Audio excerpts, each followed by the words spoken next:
એવું કરતા વધુ હોય છે તેવા ખૂણાને ગુરુકોણ કહેવાય.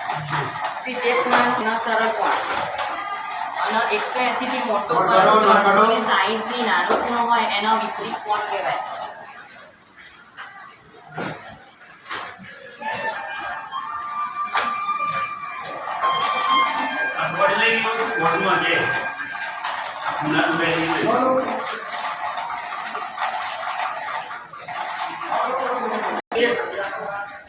तो वर्गमूल परिणाम 1/2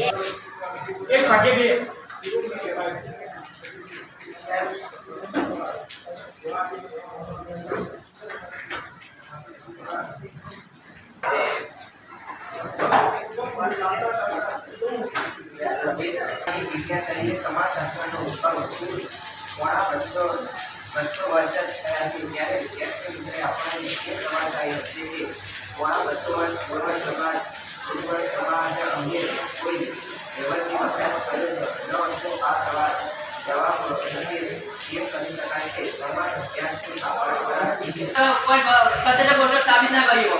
તમે પહેલા વાક્ય વાંચો. જો આ પર્વત ધુમ્રસ્થાન છે તો આ પર્વત અગ્નિસ્થાન છે.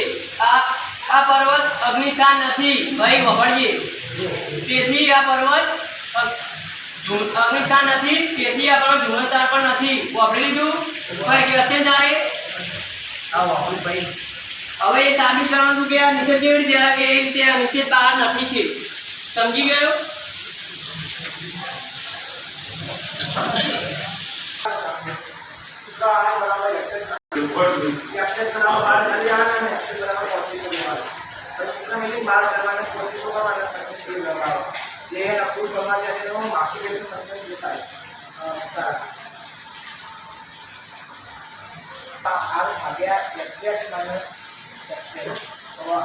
आगे